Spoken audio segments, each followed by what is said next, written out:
मंगलमय मंगल करण वीतराग विज्ञान। नमो ताहि जात भय अरहंतादि महान। करि मंगल करि हो महा ग्रंथ करन को काज। जात मिलै समाज सब पावे निज पद राज। इस भव के सब दुख निके कारण मिथ्या भाव। तिनकी सत्ता नाश करी प्रगट मोक्ष उपाय।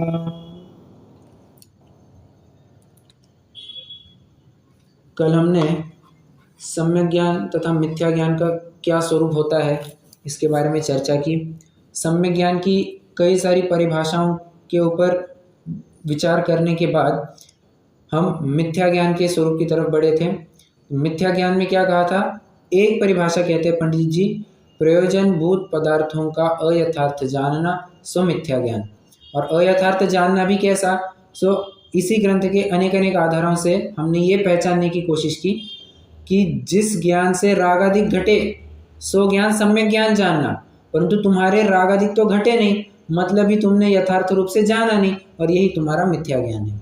तुम आत्मा को जानो, कितना भी जानो, कितने भी काल तक जानो, किसी भी क्षेत्र में जानो, परंतु अगर उसके जानने से तुम्हारे रागादिक में घटोती नहीं होती है, राग कम नहीं होते हैं, तो वो आत्मा का ज्ञान सच्चा ज्ञान नहीं है। और इसी बात को पंडित जी साहब ने निश्चय भाषी के प्रकरण में 7वें अधिकार में आड़े हाथ लिया और कहा कि तेरा ये जो कथन है कि आत्मा को जानेंगे सो काम होगा, आत्मा को जानेंगे सो काम होगा, नहीं, आत्मा को जानेंगे सो काम होगा, परंतु तभी जब रागादिक कम हो, और वो तेरे हो नहीं रहे हैं, इसलिए तेरा ये कहना ठीक नहीं है। उसके बाद हमने मिथ्या ज्ञान के 3 भेदों की चर्चा की थी। कौन से? संशय, विपर्यास, अनध्यवसाय। ठीक है। संशय मतलब क्या? कुछ है, अनिर्णयात्मक ज्ञान, वो निर्णय नहीं कर पा रहा है। विभ्रम या विपर्यास, विपरीत दिशा में निर्णय कर लेना, निर्णयात्मक ज्ञान है परंतु टोटली विपरीत दिशा में। और अनध्यवसाय, संशयात्मक ज्ञान परंतु वहां पर अपना प्रयोजन साध्य नहीं होता ऐसा जानना।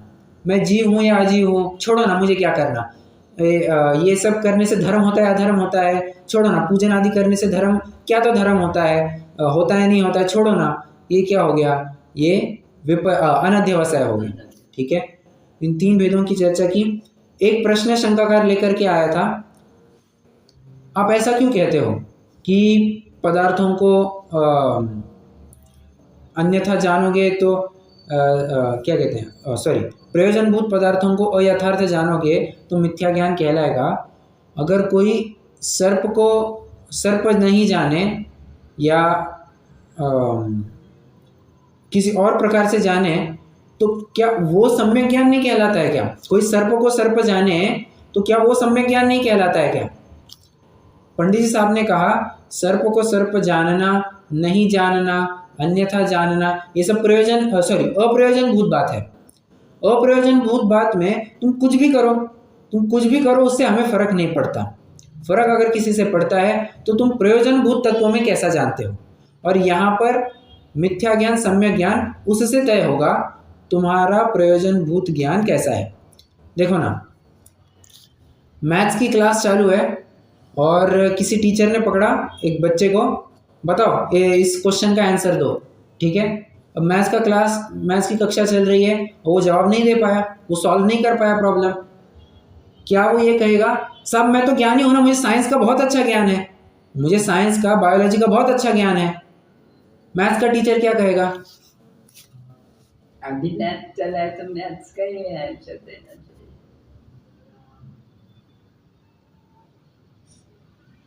बताइए, टीचर क्या कहेगा? यहाँ तो मैथ की जरूरत है, मैथ का ज्ञान होना चाहिए। बराबर, यहाँ पर मैथ्स की जरूरत है, यहाँ प्रकरण चल रहा है मैथ्स का, तो तुम ज्ञानी हो अज्ञानी हो ये तुम्हारे इस कक्षा में मैथ्स के ज्ञान से तय होगा। अगर तुम ये प्रॉब्लम सॉल्व कर पाए तो हम तुमको होशियार समझेंगे, नहीं तो तुम होशियार नहीं हो। बस यही बात है।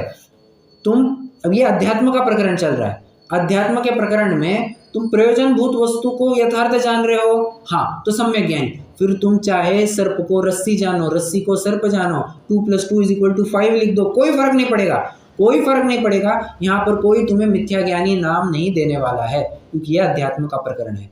हाँ, अगर तुम दूसरी क्लास में जाओ, कहाँ पर, जहाँ पर न्याय की कक्षा चलती है, न्याय की कक्षा में अगर तुम गलती से भी 2 + 2 = 5 कहते पाए गए तो फिर भरत चक्रवर्ती जी भी क्यों ना हो, उनको मिथ्या ज्ञानी कहा जाएगा, क्योंकि वो न्याय का प्रकरण चल रहा है।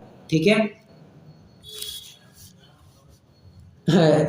आज मैं इसी बारे में थोड़ा सा विचार कर रहा था। देखिए ना, मान के चलिए भरत चक्रवर्ती जैसा कोई जीव है, सम्यक दृष्टि जीव, ठीक है, उनके जैसा कोई जीव है, सम्यक दृष्टि है, और उसको पता है कि मैं सम्यक दृष्टि हूँ। एग्जाम्पल लेते हैं, हाइपोथेटिकल एग्जाम्पल, उसको पता है कि मैं सम्यक दृष्टि हूँ, ठीक है, मैं सम्यक ज्ञानी हूँ।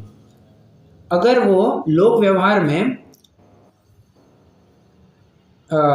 रस्सी बेचने का काम करता, मान के चलो ऐसा कुछ होगा, हालांकि ऐसे कोई धंधे करता है नहीं सम्यक दृष्टि, बट मैं उदाहरण दे रहा हूँ आपको समझाने के लिए। ठीक है, मान के चलो रस्सी बेचता है वो, ठीक है, अगर वो समझ नहीं पाया, उसकी आंखों में थोड़ी सी कोई दिक्कत हो गई और बाजू में कोई सांप पड़ा था, उस सांप को ही उठा लाया और बोला कि ये रस्सी है, ये लो, बेच रहा हूँ मैं तुमको। और वो रस्सी, सामने वाला कहते रस्सी नहीं, ये तो सांप है। अरे नहीं ये रस्सी है। सामने वाला क्या कहेगा, तू पागल है। नहीं साहब, मैं पागल नहीं, मैं सम्यक ज्ञानी हूँ। अरे तू सम्यक ज्ञानी होगा अध्यात्म में, न्याय मतलब लोक व्यवहार चलेगा तो वहाँ का सत्य असत्य, वहाँ का सम्यक ज्ञान मिथ्या ज्ञान अलग। और अगर लोक व्यवहार का सम्यक ज्ञान मिथ्या ज्ञान तो अध्यात्म में लगेगा तो बात नहीं चलेगी। दोनों का प्रकरण अलग अलग है, उस हिसाब से समझना चाहिए। ठीक है, अब थोड़ा आगे बढ़ते हैं। आज बात यह आई है, कल के दिन शंकाकार को घर भेज दिया, मतलब उसका शंका का समाधान करके वो घर पे चला गया, परंतु घर पे जाकर के उसको चैन पड़ नहीं रही है। वो सोच रहा है नहीं यार, अपन गलत नहीं हो सकते, अपन कुछ ना कुछ करके जुगाड़ लगाएंगे। क्या जुगाड़ लगाएंगे, आज तो हम भले हारे नहीं पर 50-50 तो करके ही आएंगे। ठीक है, 50-50 क्या करके आएंगे, मैं अपनी भाषा में बोल रहा हूँ, आपको थोड़ा सा फील आए इसके लिए। आज तो थोड़ा सा 50-50 करके आएंगे। क्या, ठीक है साहब, आप हमें मिथ्या ज्ञानी के प्रयोजनभूत आदि को नहीं जाना, उस हिसाब से मिथ्या ज्ञानी कहा, परंतु हम सर्प को सर्प जान रहे हैं, रस्सी को रस्सी जान रहे हैं, उस अपेक्षा से तो सम्यक ज्ञान कहो। फिर से वही प्रश्न चेतने लग गया, फिर से उसी प्रश्न को लेकर के वो चेतने लग गया कि ठीक है, प्रयोजनभूत माना कि प्रयोजनभूत हमारा कच्चा है, हम उसको नहीं जानते तो हम मिथ्या ज्ञानी हैं, परंतु हम सर्प को सर्प तो जानते हैं ना बराबर, हम 2 + 2 = 4 बराबर करते हैं ना, तो हमारा तो सम्यक ज्ञान कहलाना चाहिए। पंडित जी साहब कहते हैं नहीं रे बाबा, तू फिर से वही बात लेकर के बैठा है। यहाँ प्रकरण अध्यात्म का चल रहा है, यहाँ प्रकरण कुछ और नहीं चल रहा है। तू अप्रयोजनभूत में कुछ भी डाल, तू उसको सही जान, अन्यथा जान, कम जान, मत जान, कुछ भी फर्क नहीं पड़ेगा। हमारा पूरा वास्ता प्रयोजनभूत पदार्थों से है। सही से जानेगा तो सम्यक ज्ञानी कहेंगे, नहीं जानेगा तो मिथ्या ज्ञानी कहेंगे। ठीक है, आइए थोड़ा सा प्रकरण पढ़ते हैं। और टोडरमल जी की है ना, प्रयोजनभूत पदार्थ को यथार्थ जानना। हाँ, ये बराबर, ये टोडरमल जी की परिभाषा है। और वैसे एक बात बता दूं जाते जाते, प्रयोजनभूत अप्रयोजनभूत ऐसे शब्द टोडरमल जी ने ही लॉन्च किए हैं।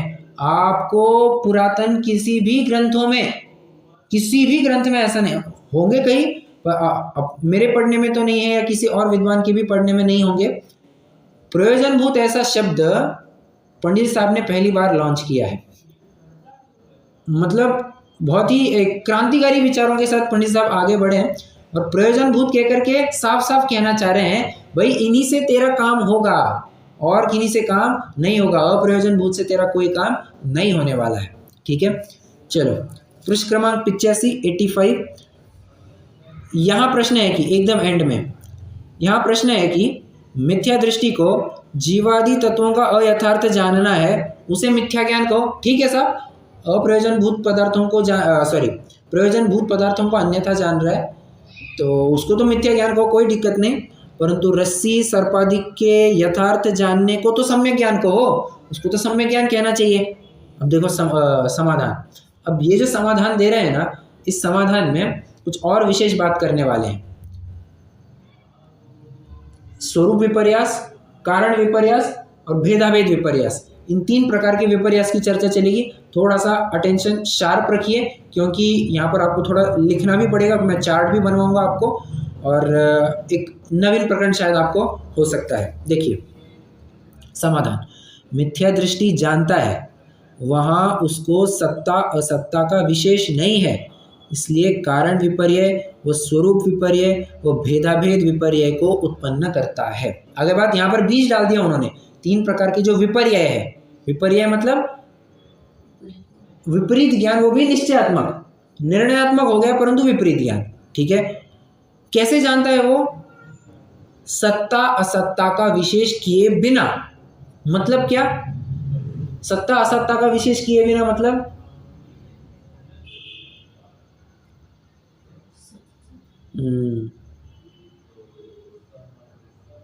असत्य से तो मतलब करेक्ट वही कहना चाह रहे हैं। सत्य असत्य या सत्यार्थ असत्यार्थ ऐसा भी ले सकते हैं। सत्यार्थ असत्यार्थ पदों का विवेक रखता है नहीं, उनको मिला करके या किसी और प्रकार से जान लेता है, वो विशेष रखता है नहीं। सीधी से कहूँ तो प्रयोजनभूत अप्रयोजनभूत ऐसा विशेष ज्ञान रखता है नहीं और वहीं पर वो दिक्कत कर जाता है। आप अगर इसके लिए ग्रंथाधार लिखना चाहते हैं तो लिख सकते हैं तत्वार्थ सूत्र अध्याय 1 सूत्र नंबर 32, सदसतोर विशेषाद्य दृच्छोपलब्धेर उन्मत्तवत। क्या कहते हैं?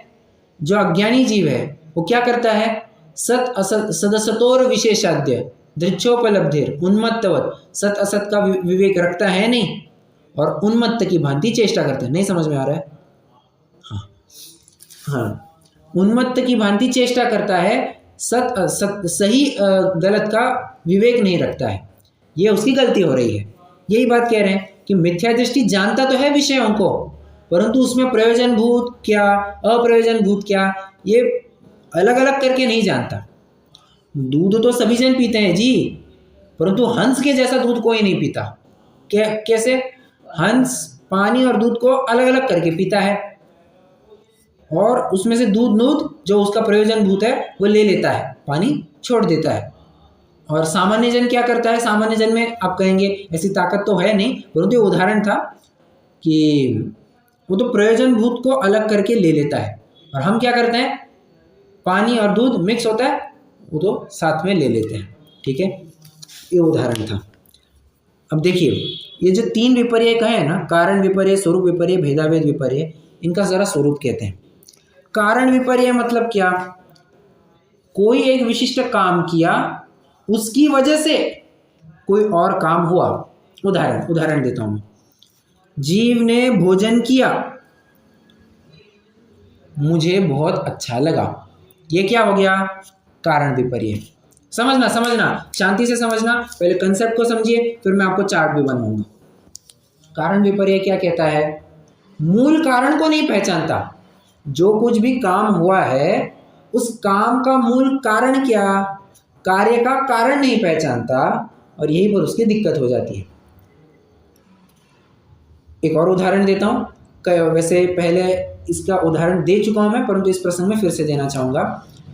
मान के चलिए कोई रास्ते से गुजर रहा था और नोटों की गड्डी दिखी उसको। कौन सी? गुलाबी नोट तो वैसे बंद हो गए ठीक है, 500 की नोट मान के चलिए, 500 की नोटों का बंडल था।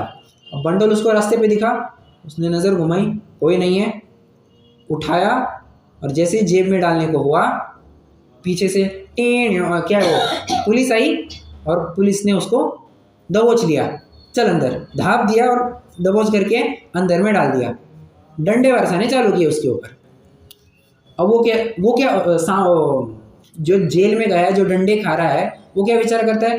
यार ये पुलिस की वजह से मुझे दिक्कत हो रही है, कितने मार रहे, कितने परेशान कर रहे हैं। तो पुलिस वाले ने कहा फिर वो सोचता है इस पुलिस वाले की भी क्या दिक्कत है, मैंने ही उन नोटों की गड्डी उठाने को देखी तभी तो जाकर के मुझे दिक्कत हुई है। अगर मैं नोटों की गड्डी नहीं उठाता तो कौन सी पुलिस आकर के मुझे पकड़ने वाली थी, इसलिए गलती तो मेरी है। परंतु शुरुआत में वो क्या सोच रहा था, ये पुलिस ही दुख का कारण, ये पुलिस ही दुख का कारण है। क्या हो गया, उसने जो कार्य हो रहा है उसका मूल कारण नहीं पहचाना, ये वहाँ पर दिक्कत कर जाता है। अभी मैंने क्या उदाहरण दिया थोड़ी देर पहले कि मुझे सुख हुआ, कैसे, मैंने भोजन किया इसके लिए मुझे सुख हुआ। गलत बात है, गलत बात है। कैसे कैसे गलत बात है?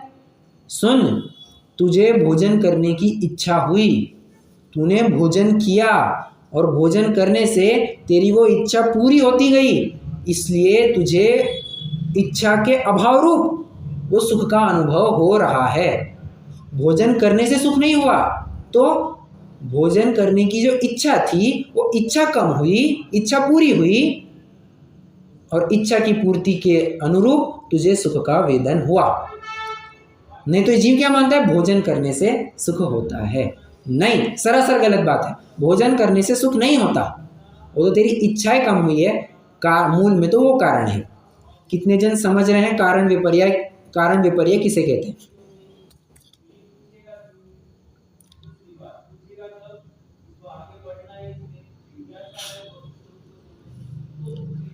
इसमें इच्छा आप बोलिए। कुछ मैं तो यही कह रही थी कि कारण मतलब इच्छा का होना, इच्छा हुई तो कार्य किया।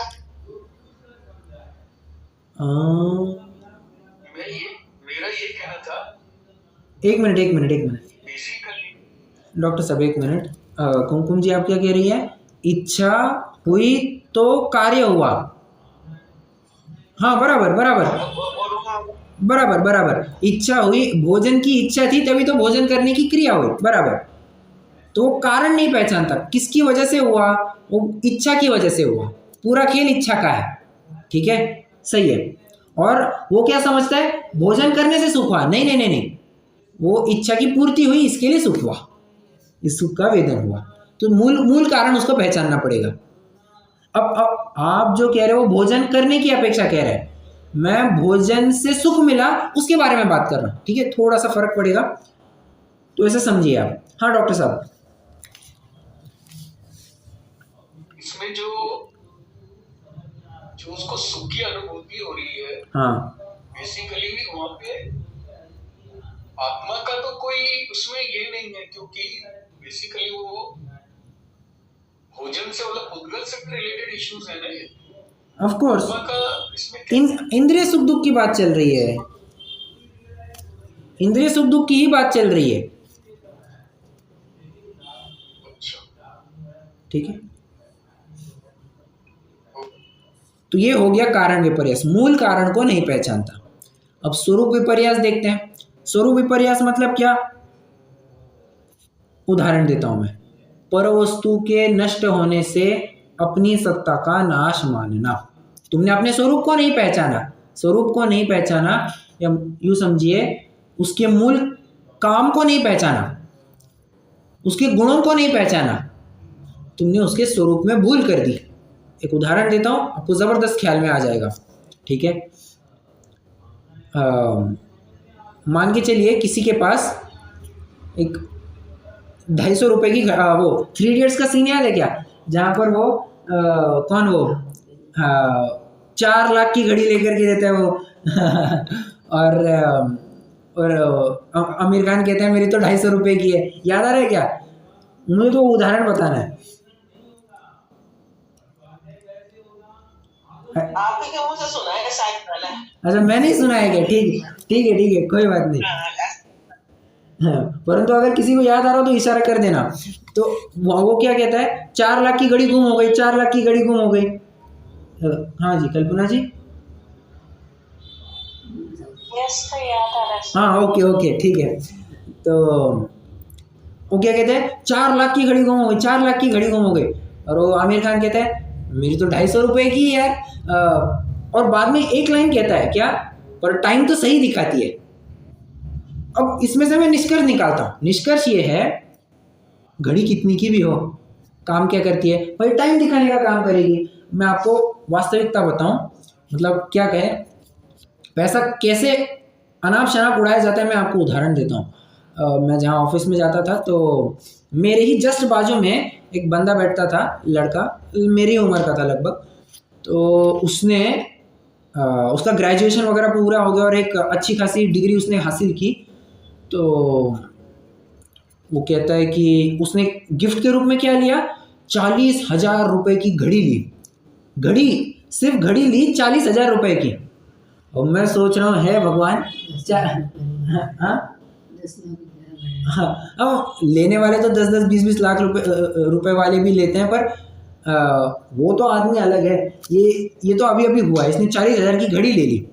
हाँ, वहाँ हमारे मैनेजर बोल रहे हैं, भले आदमी, मेरा सिर्फ जो स्मार्टफोन है वो 15,000 रुपये का है, तू घड़ी पहन रहा है 40,000 की, थोड़ा सा तफावत ज़रा बड़ी है। खैर, बात यही हुई कि घड़ी में ऐसी खासियत क्या है, टाइम दिखाना, ये उसकी खासियत है। मतलब उसके मूल स्वरूप को नहीं पहचाना और ये अनाप शनाप ऐसे काम करते हैं। जबकि थोड़ी दिक्कत और बढ़ सकती है। कैसे? जितने हाईफाई घड़ी लेंगे ना आप पाएंगे उसमें सेकंड का काटा ही नहीं है। सेकंड का काटा नहीं होता है, सिर्फ मिनट और घंटे का काटा होता है। अब कहेंगे भले आदमी ये घड़ी रख तेरे पास, मतलब एक जनरल माइंडसेट से आप विचार करेंगे, भाई सेकंड का चलता हुआ काटा वो ठीक है, मतलब नॉर्मल घड़ी मानी जाती है। सेकंड का काटा ही नहीं, अब चल रही है अपनी घड़ी, क्या कहे, ऐसा है। तो उसके मूल स्वरूप को नहीं पहचाना। और बताता हूँ मैं, तो थोड़ी प्रैक्टिकल लाइफ केसेस हैं, आप खूब विचार कर सकते हैं इनके ऊपर, जो प्रायः शादी के टाइम पर देखने को मिलते हैं। शादी के पहले क्या होता है, लड़का लड़की के पागलों की तरह शर्तें होती है। लड़की ऐसी ही चाहिए, लड़का ऐसा ही चाहिए, लड़की ऐसी ही चाहिए, लड़का ऐसा ही चाहिए। और इस चक्कर में 100 200 सवाल लेकर के जाते हैं और पूछते हैं, तू ये करता है क्या, तू वो करती है क्या, तू ये करता है क्या, तू वो करती है क्या। दोनों तरफ से मानो इंटरव्यू, अरे कंपनी में इतना बड़ा इंटरव्यू नहीं देते और यहाँ पर इतना बड़ा इंटरव्यू दिया जा रहा है। हाँ, खैर, मतलब विचार करने वाली बात है कि इतनी शर्तें रखते हैं।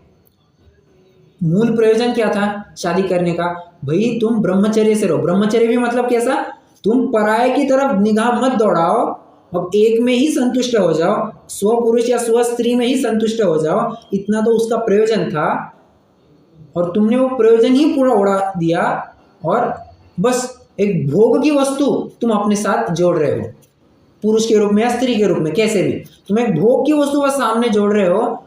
ये तो गलत, तुमने उसके स्वरूप को नहीं समझा, जो उसका मूल प्रयोजन था वो प्रयोजन नहीं समझा।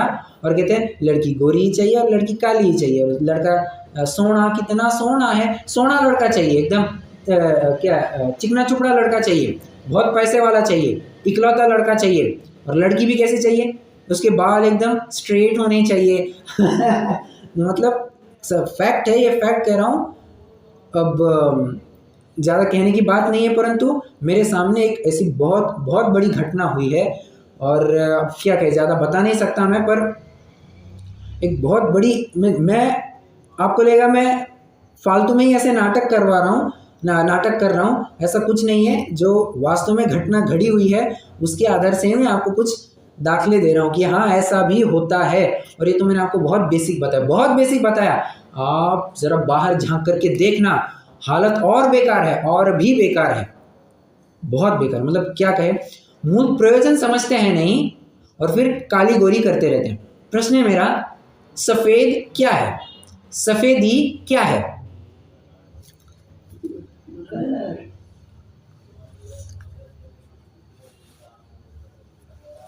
अरे प्रश्न है मेरा, सफ़ेद क्या है?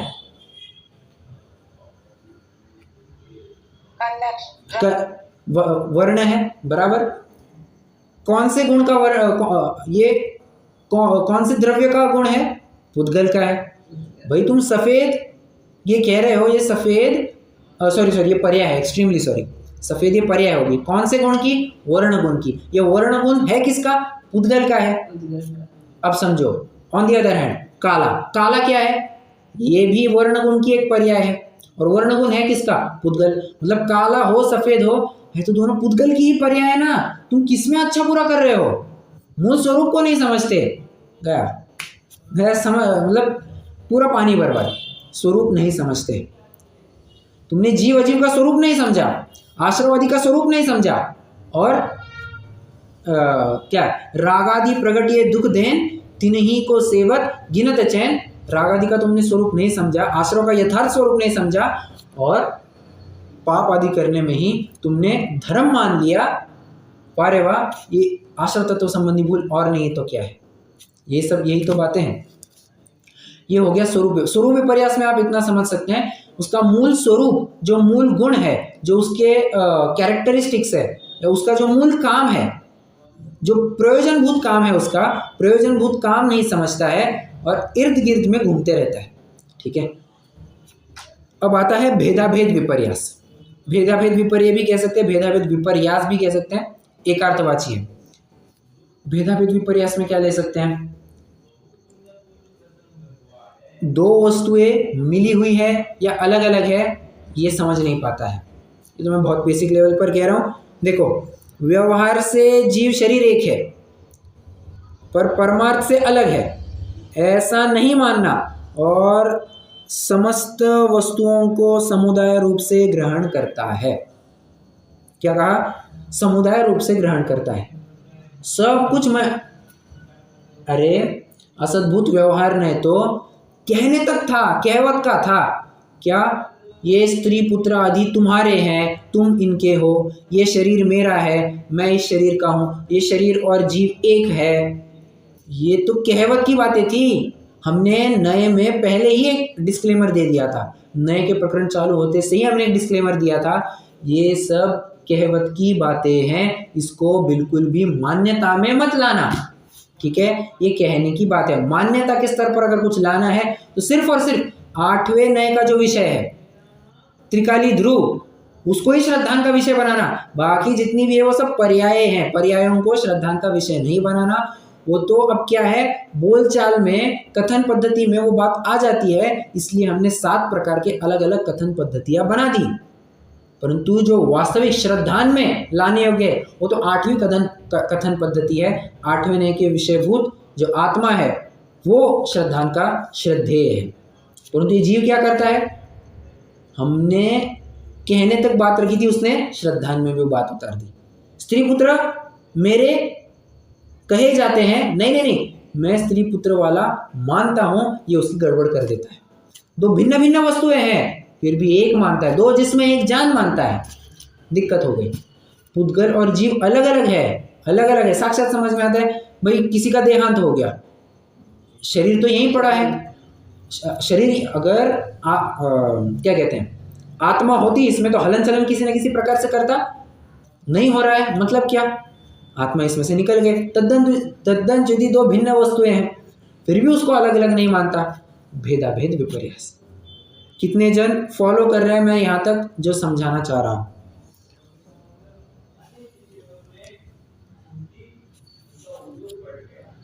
जी भैया। ओके, चलिए अब मैं आपको कुछ चार्ट बनवाना चाहूँगा। चार्ट थोड़ा सा बड़ा बनेगा वैसे, आप नया पेज लेंगे तो भी चलेगा, एक फ्रेश पेज लिखेंगे, फ्रेश पेज पर लिखेंगे तो भी चलेगा।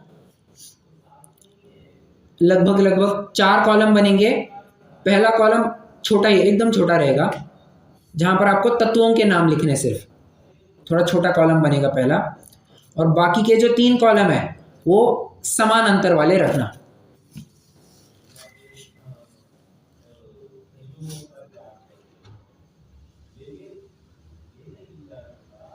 ठीक है। अब देखिए, जैसे मैंने कहा कि जो पहला कॉलम है उसका हेडिंग दीजिए तत्व। थोड़ा सा फास्ट लिखेंगे तो ठीक रहेगा। पहले कॉलम का हेडिंग देंगे तत्व,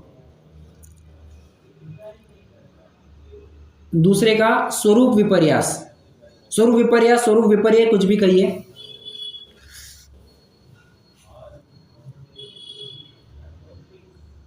दूसरे का कारण विपर्यास और तीसरे का भेदाभेद विपर्यास। स्वरूप विपर्यास, कारण विपर्यास, भेदाभेद विपर्यास।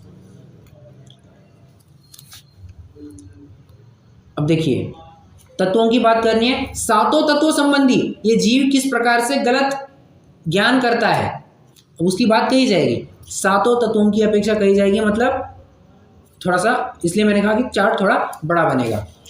अब पहले इसमें लिखिए पहला पॉइंट, जीव और अजीव दोनों को साथ में लिखिए, क्योंकि देखिए जीव और अजीव की अलग से क्या चर्चा करना, अनादि से एक साथ ही पाए जा रहे हैं और ये जीव भी मानता भी वैसा है, इसलिए चर्चा के स्तर पर भी दोनों को साथ में रखा जाता है। ठीक है, तो जीव और अजीव। अब स्वरूप विपर्यास में क्या लिखेंगे, लिखिए परवस्तु के नष्ट होने से, परवस्तु के नष्ट होने से स्वयं की सत्ता का नाश मानना, परवस्तु के नष्ट होने से स्वयं की सत्ता का नाश मानना, ये स्वरूप विपर्यास हो गया। कारण विपर्यास में आइए, जीव को शरीर का, जीव को शरीर का और शरीर को जीव का, दोनों तरफ से बातें कह रहे हैं। जीव को शरीर का और शरीर को जीव का कारण मानना, वो भेदाभेद विपर्यास में आ जाएगा। यहाँ पर कारण की बात चल रही है। ठीक है, कारण विपर्यास में क्या कहा था, इसकी वजह से ये हुआ, सही कारण नहीं पहचान पाता है, मूल कारण नहीं पहचान पाता। ठीक है, तो जीव को शरीर का और शरीर को जीव का कारण मानना, जैसे भोजन करने से सुख मानना, भोजन का ही उदाहरण लिया था अपन ने, तो वही लिख सकते हैं। जैसे भोजन करने से सुख मानना, पहला उदाहरण हो गया। एक और उदाहरण लिख सकते हैं, जैसे मैंने इच्छा की और काम हुआ। अब ये भी कई लोगों को बड़ी दिक्कत होती है कि मैं ऐसा सोच ही रहा था और उतने में काम हो गया। ऐसा कई बार होता है नहीं, हम किसी के बारे में सोच ही रहे होते हैं और उतने में उसका फ़ोन आ जाता है, अरे मैं सोच रहा था इसलिए फ़ोन आया, मैं सोच रहा था इसीलिए फ़ोन आया। तो और भी होता है, कई बार होता है कि अपन सिग्नल पर मतलब गाड़ी से जा रहे होते हैं और सिग्नल लगा हुआ होता है। अब कई सारे सिग्नल ऐसे होते हैं जहाँ पर टाइमिंग और कुछ दिखता नहीं है, तो समझ में नहीं आता सिग्नल कब छूटेगा, क्या छूटेगा। तो हम चल रहे और हमने कहा ये देखो अब ये सिग्नल छूट जाएगा, और जैसे ही कहा उतने में हरी पट्टी दिख गई, अरे चलो चलो चलो चलो चलो। मतलब हमने सोचा, हमको क्या लगता है मैंने बोला इसके लिए वो चालू हो गया। हाँ, और कई बार होता है ऐसा, परंतु पंडित साहब ये पहले ही कह करके आ चुके हैं, इसमें तू करता मत बनना। क्यों, ये काकतालीय न्यायवत जानना, क्योंकि ये सब होना it's a मियर coincidence, it's a मियर coincidence. तूने सोचा इसके लिए काम हुआ, कतई संभव नहीं, कतई संभव नहीं। ठीक है, तो जैसे मैंने इच्छा की और काम हुआ, ये भी कारण विपर्यास। क्यों, काम होना उसका कारण अलग है। वो ग्रीन सिग्नल क्यों दिखाई दिया, और उसका टाइमर खत्म हो गया, और रेड सिग्नल का टाइमर खत्म हो गया, इसलिए ग्रीन सिग्नल आ गया। सिंपल सी बात है। तू सोचता है कि नहीं मैंने कहा इसलिए, है तेरी कौन सुनने का बैठा है। चलो अब अगला, भेदाभेद विपर्यास में लिखिए, व्यवहार से जीव शरीर एक है, एक कहे हैं, ऐसा लिखिए। व्यवहार से जीव शरीर एक कहे हैं, व्यवहार से जीव शरीर एक कहे हैं, पर परमार्थ से अलग हैं, परंतु परमार्थ से अलग हैं। ऐसा नहीं मानना, हाँ ऐसा नहीं मानना, और समस्त वस्तुओं को, ऐसा नहीं मानना और समस्त वस्तुओं को समुदाय रूप से ग्रहण करना, समस्त वस्तुओं को समुदाय रूप से ग्रहण करना। कितने जनों को हो गया यहां तक लिख करके?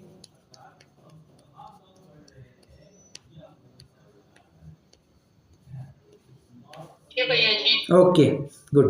अब देखिए जीव अजीव तत्व संबंधी अपनी बात हो गई। अब आगे बढ़ते हैं आश्रय और बंध तत्व संबंधी, कैसे ये स्वरूप विपर्यास, कारण विपर्यास और भेदाभेद विपर्यास करता है। स्वरूप विपर्यास में लिखिए पहला पॉइंट, आश्रव बंध वाला, हाँ आश्रव बंध में पहला पॉइंट लिखेंगे स्वरूप विपर्यास। इनको सुखरूप मानना, देखो देखो सुखरूप कहे या सुख स्वरूप कहे, सुख स्वरूप क्यों कहा, अरे स्वरूप विपर्यास की बात चल रही है ना, स्वरूप और आश्रव को सुखरूप मानना। थोड़ा सा समझ में आ रहा है मैं क्या कहना चाह रहा हूं, मतलब जैसा स्वरूप नहीं है वैसा स्वरूप मान लिया, इनको सुखरूप मानना, स्वरूप में भूल कर देना, तो आश्रव बंध को सुखरूप। यानी ये स्पेशली तो पुण्य प्रकृति के लिए होगा ना आश्रव बंध, यानी पुण्य आश्रव कह सकते हैं, हुआ तो उसको कह सकते हैं, परंतु अगर तो हाँ बराबर, और उसमें दुख रूप मानना वो भी ले सकते हैं ना, सुख रूप मानना तो ले सकते हैं, लेकिन दुख रूप मानना भी ले ही सकते हैं ना स्वरूप विपर्यय में। दुख रूप मानना, क्योंकि जीव को तो आश्रव बंध तत्व तो कोई सुख दुख रूप है नहीं। अरे नहीं नहीं नहीं, ऐसा कैसे कहेंगे, दुख रूप मान, परंतु दुख रूप मानने से देखिए मैं ऐसा समझ रहा हूं कि दुख रूप मानेंगे तभी तो उनसे निवृत्ति की बात बनेगी, बराबर, दुख रूप मानेंगे इसलिए उनसे निवृत्ति की बात बनेगी।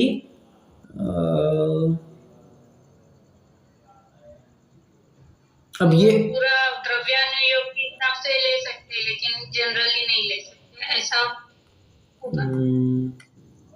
ये थोड़ा सा मैं कंफर्म करूंगा कि बाबा आश्रव को वास्तव में दुख रूप माना, क्योंकि देखिए ना छड़ा की तो एक लाइन आती है, आश्रव दुखकार घनेरे बुद्धिवंत तिन्हे निर्वेरे।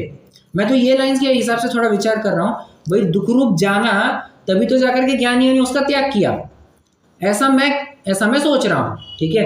अब मैं फिर से एक बार कंफर्म करके बताऊंगा। हाँ, परंतु जैसा आपने कहा सुखरूप मानना ये तो टोटली गलत बात है, आश्रव आदि को सुखरूप मानना ये तो टोटली गलत बात है, राइट, वो तो है। और मेजरली ये पुण्य में लगेगा, परंतु पाप में भी लग सकता है। कैसे, कोई पाप को सुखरूप कैसे मानता है, अपनी कल परसों से बात हुई थी ना, आतंकी आदि क्या करते हैं, हिंसा आदि करने में सुख मानते हैं, बराबर, चोरी करने वाले क्या करते हैं, चोरी करने में सुख मानते हैं, है तो पाप को करने में सुख मानते हैं। वैसा पहला पॉइंट हो गया। दूसरा पॉइंट, इनको जीव रूप मानना, इनको जीव रूप मानना, स्वरूप विपर्यास की बात चल रही है।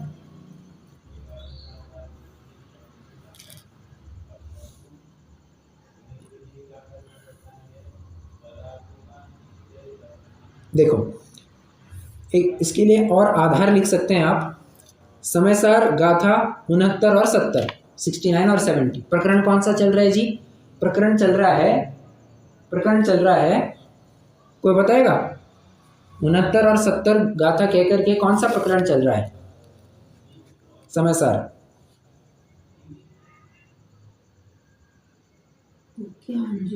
ये एक्चुअली अधिकार का नाम बताइए, मैं प्रकरण नहीं पूछ रहा हूँ वैसे। क्या क्या, पुण्य पाप, नहीं,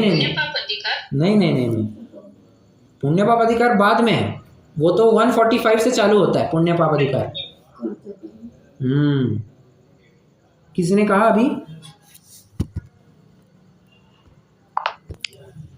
ये कर्ता कर्म अधिकार का प्रकरण है।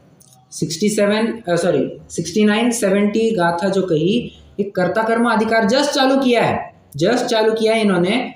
और जो आप कह रहे हैं ना पुण्य पाप अधिकार, वो तो 145 से चालू होगा, पहले जीवाधिकार, उसके बाद कर्ता कर्म अधिकार, उसके बाद पुण्य पाप अधिकार, इस फ्लो में चल रहा है, ठीक है। तो कर्ता कर्म अधिकार में एक बात कहते हैं, उदाहरण दिया है, जिस प्रकार यह अज्ञानी स्वघर में विचरण करता है, वैसे ही निसंकोच पर घर में भी विचरण करता है। उसी प्रकार जो अज्ञान और ज्ञान क्या है, हाँ, अज्ञानी ज्ञान और राग के संबंध में ऐसा ही करता है।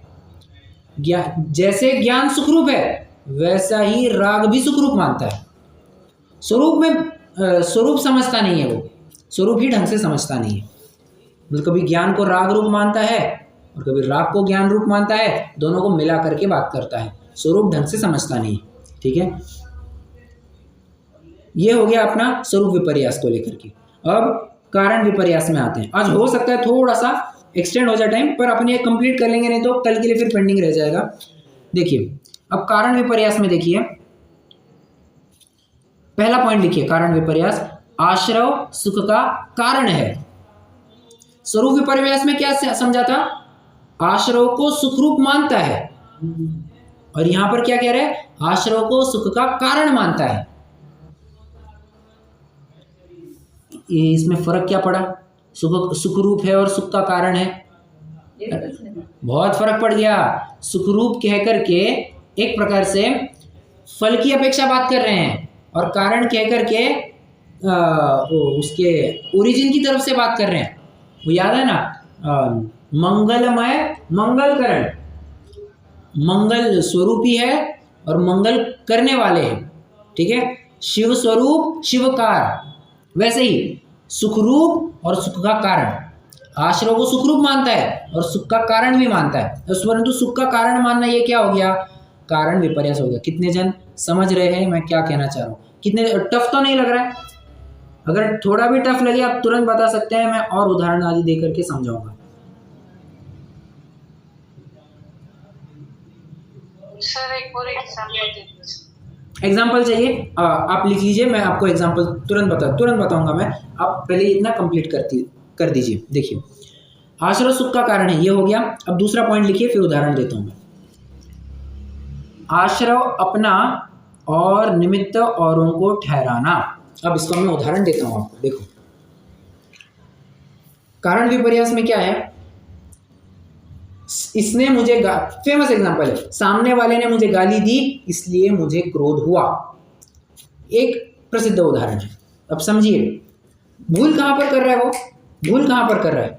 क्या सामने वाले ने गाली दी इसलिए मुझे क्रोध हुआ? नहीं नहीं नहीं, ये बात बिल्कुल सही है कि सामने वाले ने गाली दी है, ये बात भी बिल्कुल सही है कि मुझे क्रोध हुआ है, परंतु ये बात बिल्कुल भी सही नहीं है कि सामने वाले ने गाली दी और उसकी वजह से मुझे क्रोध हुआ। ऐसा ही मानते हैं लोग मानते हैं, परंतु अपन यहाँ पर क्या देख रहे हैं? अपन एनालिसिस कर रहे हैं कि बाबा सही बात क्या है। लोग क्या मानते हैं वो तो ठीक है, वो तो गलत बात, वो तो डेफिनेटली वो तो विपरीत ही है कि सामने वाले ने गाली दी इसकी वजह से मुझे क्रोध हुआ। ये उदाहरण है कारण विपर्यास का। तूने सही कारण नहीं पहचाना, किसकी वजह से हो रहा है। ओके, अब तो मूल कारण क्या है? मूल कारण क्या है? अरे तुम्हारे ही क्रोध कर्म का उदय हुआ इसलिए तुम्हें क्रोध हुआ। ठीक है, और नहीं, तुम कर्म के ऊपर भी क्यों लांछन लाते हो? तुम्हारे क्रोध रूपी परिणाम हुए इसलिए तुमने गुस्सा किया, तुम्हारे क्रोध के भाव हुए, क्रोध के परिणाम हुए इसलिए तुमने गुस्सा किया। तो सामने वाली गाली या कोई कर्म का उदय, इसको क्यों बीच में लाते हो? तुम अपने परिणामों को पकड़ो। तो मूल कारण तो ये था कि तुमने क्रोध रूपी परिणाम किए, क्रोध के भाव किए, परंतु अज्ञानी क्या समझता है? सामने वाले ने गाली दी इसकी वजह से मुझे क्रोध हुआ। वो कारण नहीं समझ पाता है। अज्ञानी क्या समझता है? ठीक है,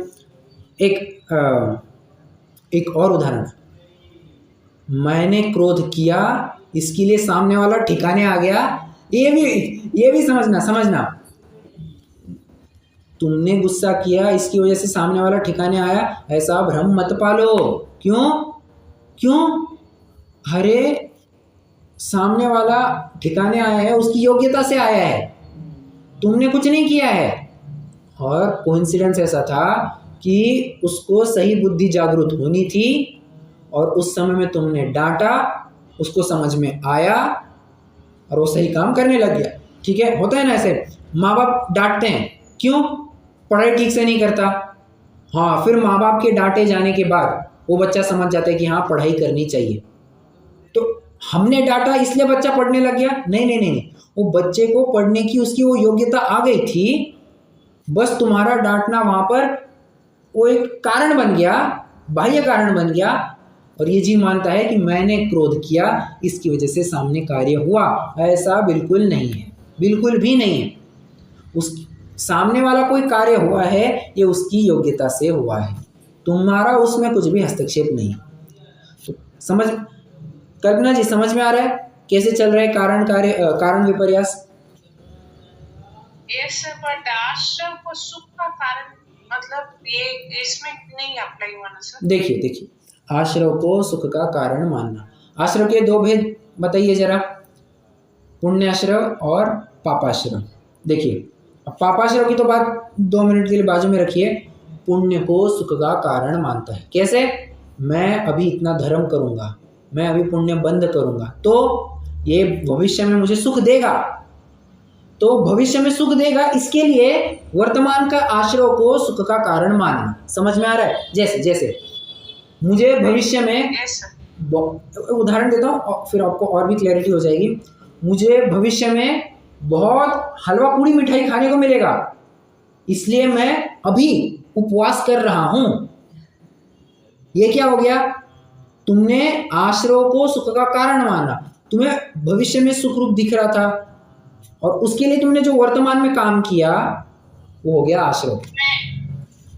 इसमें ऐसे भी ले सकते हैं ना, अभी सब कुछ अच्छा है तो भी बोलते हैं ना हमारे पुण्य का उदय है तो सब अच्छा है, ऐसे लोग बोलते हैं ना पुण्य के उदय से सब अच्छा है, तो वो भी सुख का कारण ही जान सकते ना आश्रव। नहीं, यहाँ पर है ना कार्य करते समय की बात चल रही है। जो फल दिखाई दे रहा है ना उस अपेक्षा से तो आप बात करेंगे तो वो बंध में चला जाएगा। अगर फल की अपेक्षा बात करेंगे तो बंध में चला जाएगा। उसके कार्य की अपेक्षा बात करेंगे, उसके सोर्स की अपेक्षा बात करेंगे तो वो आश्रव में चला जाएगा। ठीक है, क्योंकि आश्रव कारण होता है, बंध कार्य होता है, बराबर। इसलिए तो अभी जो लिख रहे वो दोनों के लिए लिख रहे हैं ना, आश्रव बंध तो दोनों के लिए लिख रहे हैं कि सिर्फ आश्रव के लिए लिख रहे हैं?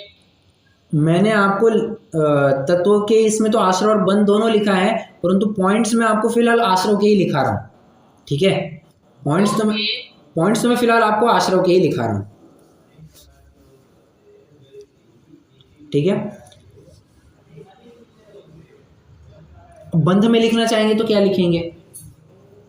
बंध में लिखना चाहेंगे तो क्या लिखेंगे? बस वही जो अपन ने बंध तत्व संबंधी भूल में बात देखी थी ना, वही एज इट इज चेपना चाहे तो वो भी लिख सकते हैं, कोई दिक्कत नहीं। बंध तत्व संबंधी भूल में क्या देखा था? शुभ अशुभ बंध के फल मंझार, रति अरति करे निज पद विसार।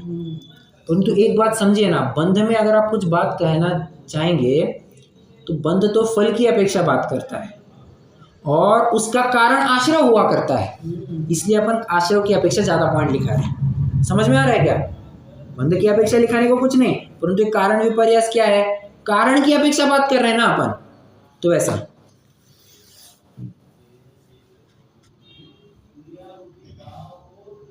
मैं 2 मिनट फिर से समराइज करवाता हूं आपको, कोई टेंशन मत लीजिए।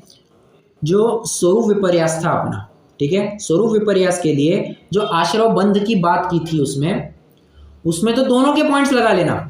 जो मैंने 2 पॉइंट कहे थे ना, इनको सुख रूप मानना और इनको जीव रूप मानना, मतलब यहाँ पर स्वरूप विपर्यास में मैं आश्रव और बंध दोनों की बात कर रहा हूँ। ठीक है, और ये कारण विपर्यास में सिर्फ मैंने आश्रव की बात की है। कारण विपर्यास में मैंने सिर्फ आश्रव की बात की है, और जब अपन पुनः भेदाभेद विपर्यास में जाएंगे तो वहां पर मैं फिर से दोनों की बात करूंगा। आइए भेदाभेद विपर्यास के भी पॉइंट लिख लीजिए। आश्रव बंध को पूर्णतया जीव रूप ही मानना, आश्रव बंध को पूर्णतया जीव रूप ही माना तो उनके अभाव का उपाय नहीं विचारेगा।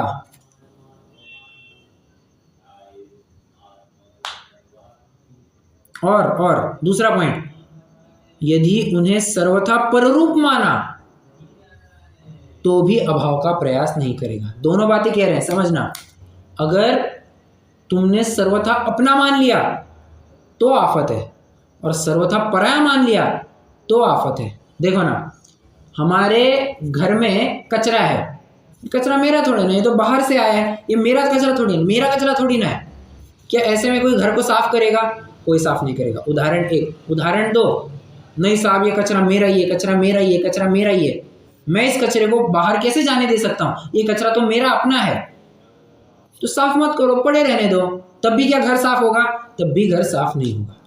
अगर तुम अपना कहोगे तो अपना कह करके उसको गले लगाए रखोगे, और अगर पराया कहोगे तो उसको धुतकार करके कभी उसके अभाव का प्रयास नहीं करोगे, सर्वथा अगर पर रूप मानेंगे तो सही से क्या मानना था? ये जो सर्वथा पर रूप माना वो स्पेशली निश्चयवासी के लिए लगेगा ना? हाँ लग सकता है, बिल्कुल लग सकता है, बिल्कुल लग सकता है। वो निश्चयवासी में लग सकता है।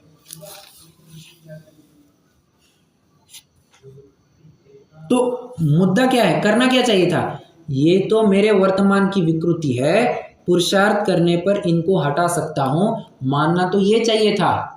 परंतु ये जीव क्या करता है? या तो सर्वथा अपना मानता है या तो सर्वथा पराया मानता है। ठीक है, कितने जनों का चार्ट यहां तक बराबर से बन रहा है? सर लास्ट में जो पॉइंट बताया, वर्तमान में पर्याय को फिर से बताता हूं। लास्ट का पॉइंट मैंने ये कहा, करना क्या चाहिए फिर? मेरे वर्तमान की विकृति है, रागादिक ये मेरे वर्तमान की विकृति है, लिख सकते हैं आप, रागादिक मेरे वर्तमान की विकृति है, परंतु पुरुषार्थ करने पर इनको हटाया जा सकता है। पुरुषार्थ करने पर इनको हटाया जा सकता है।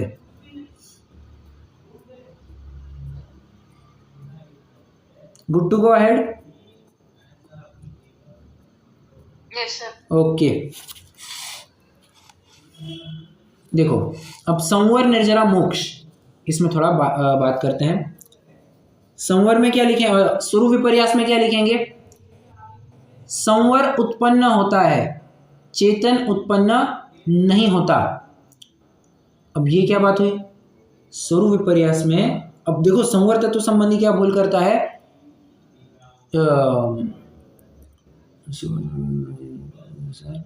हाँ बराबर, आत्महित हेतु विराग ज्ञान ते लखे आपको कष्टदान, वो कष्टदायक मानता है, कष्टदायक जानता है। आप ऐसा लिख सकते हैं, संवर का स्वरूप सही से नहीं समझा, इसलिए संवर को कष्टदायक जानना। एक पहला पॉइंट, संवर को कष्टदायक जानना। दूसरा, निर्जरा के लिए लिखेंगे अपनी इच्छा को नहीं रोक पाना, अपनी इच्छा को नहीं रोक पाना। एक प्रकार से आप समझेंगे तो जो अपन ने 7 तत्व संबंधी भूल के पॉइंट लिखे थे ना, बहुत सारे आपको यही पे रिपीट होंगे, परंतु बस क्या है, ज्ञान की अपेक्षा बात कर रहे हैं। अभी वहां श्रद्धा की अपेक्षा बात की थी, यहाँ पर ज्ञान की अपेक्षा बात कर रहे हैं। ठीक है, तो संवर में क्या लिखा? आत्मज्ञान को या वितराग ज्ञान को कष्टदायक मानना। ठीक है, निर्जरा में लिखिए, निर्जरा के लिए लिखिए, स्वरूप विपर्यास का ही चल रहा है, अपनी इच्छा को नहीं रोक पाना। ठीक है, और तीसरा मोक्ष के लिए लिखेंगे मोक्ष को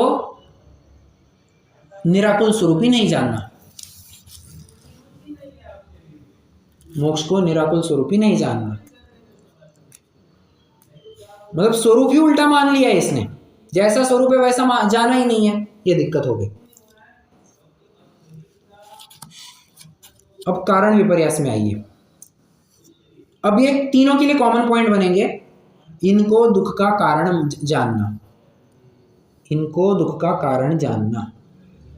साहब मैं इतना व्रत तप करूंगा, मेरे शरीर की क्या हालत हो जाएगी, अगर विचार किया गया मैं तो विचार भी नहीं कर सकता, ये तो हो ही नहीं सकता। कष्टदायक जान रहा है, दुख का कारण मान रहा है। साहब ये शुद्ध भोजन करने लगेंगे, कहाँ बाहर का खाने को मिलेगा, सब जितने भी मजे सारे बंद हो जाएंगे, ये क्या धर्म लगा रखा है, धर्म को दुख का कारण मानना। ठीक है, अगला पॉइंट लिखिए, पर द्रव्य क्षेत्र काल से सुख उत्पन्न होगा ऐसा मानना। कोई पर द्रव्य, कोई पर क्षेत्र या कोई पर काल, उससे सुख उत्पन्न होगा ऐसा मानना।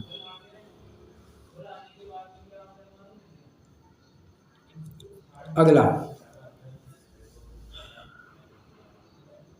तीसरा पॉइंट लिखिए, कोई मुझे सुखी तथा मैं किसी को सुखी कर सकता हूं ऐसा मानना। एक कोई मुझे सुखी करे ये, और एक मैं किसी को सुखी करूं ये पॉइंट। तो ये ऐसे दो पॉइंट थे, ठीक है।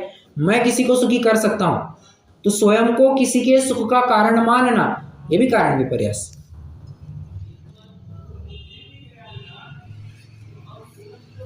और भेदाभेद विपर्यास में एक छोटा सा पॉइंट है, तीनों के लिए है, कथनचित भिन्न और कथनचित अभिन्न ऐसा नहीं जानना।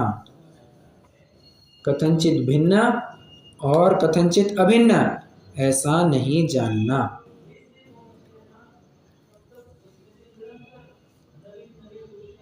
ठीक है, हो गया। फटाफट आइए अपन मोक्ष मार्ग प्रकाशक में से 2 पैराग्राफ पढ़ लेते हैं, तो फिर अपना प्रकरण भी पूरा हो जाएगा। फिर कल अपन नए प्रश्न की तरफ प्रारंभ करेंगे। देखिए प्रश्न क्रमांक 85 एकदम लास्ट लाइन है, वहां जिसे जानता है उसके मूल कारण को नहीं पहचानता, अन्यथा कारण मानता है, वह तो कारण विपर्य है। समझ, अब आप रिलेट करते जाना। मैंने आपको पूरा चार्ट भी बनाया है, चार्ट भी बनवा के दिया है, अब आप रिलेट करते जाइए। मैंने आपको परिभाषा भी बताई है कि मूल कारण को नहीं पहचानता, अन्यथा कारण मानता है, ये क्या हो गया, कारण विपर्य। तथा जिसे जानता है उसके मूल वस्तु रूप स्वरूप को नहीं पहचानता, वस्तु जैसी उसको वैसा नहीं समझता, जीव को स्पर्शन आदि वाला मानता है, सही स्वरूप नहीं समझता, ये स्वरूप विपर्य। आगे, तथा जिसे जानता है उसे यह इससे भिन्न है, इससे अभिन्न है।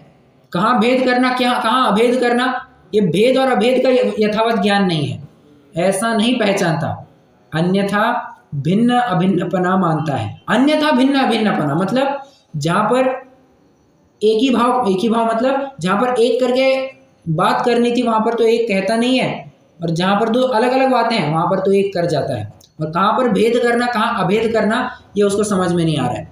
सो भेदाभेद विपर्य। इस प्रकार मिथ्या दृष्टि के जानने में विपरीतता पाई जाती है।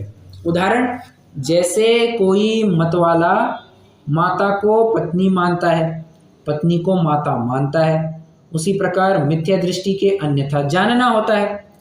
तथा जैसे किसी काल में मतवाला माता को माता और पत्नी को पत्नी, मतवाला मतलब क्या, मतवाला मतलब क्या, जो हाँ जो शराबी है, जो मतलब अभी क्या कहना चाहिए, टल्ली हो गया है शराब पी करके वो अपनी धुन में हो गया है, वैसा उसको मतवाला कहते हैं। और पत्नी को पत्नी भी जाने तो भी उसके निश्चय रूप निर्धार से श्रद्धांत से जानना नहीं होता। उदाहरण बहुत जबरदस्त दे रहे हैं, कह रहे हैं शराबी ही कभी की माँ को बहन कहे, बहन को माँ कहे, उसमें अचरज नहीं है, परंतु कभी माँ को माँ भी कहे ना तो समझना चाहिए उसको माँ का यथार्थ ज्ञान नहीं है। क्यों, वो शराब उसकी बोल रही है, अब भी हाल माँ को बहन कह रहा था, अभी हाल माँ को माँ कह रहा है, उसको उसका भान नहीं है ऐसा, इसलिए उसके यथार्थ ज्ञान नहीं कहा जाता। उसी प्रकार मिथ्या दृष्टि किसी काल में किसी पदार्थ को सत्य भी जाने तो भी उसके निश्चय रूप निर्धार से श्रद्धा सहित जानना नहीं होता, अथवा सत्य भी जाने परंतु उनसे अपना प्रयोजन अयथार्थ ही साधता है, गलत प्रयोजन साधता है, इसलिए उसके सम्यक ज्ञान नहीं कहा जाता। इस प्रकार मिथ्या दृष्टि के ज्ञान को मिथ्या ज्ञान कहते हैं। अब एक बात समझना, वैसे ही बात जो पूरा श्रद्धान का प्रकरण चला वहां पर क्या कहा, इस प्रकार मिथ्या ज्ञान से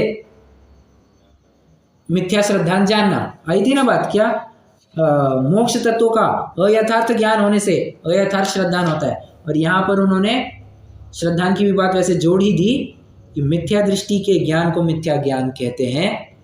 ज्ञान के ऊपर मिथ्यापनी का आरोप किसकी वजह से आया, ये मिथ्या दर्शन की वजह से आया, ऐसा समझना चाहिए। चलिए आज के लिए अपन रुकते हैं, कोई प्रश्न हो तो पूछ सकते हैं।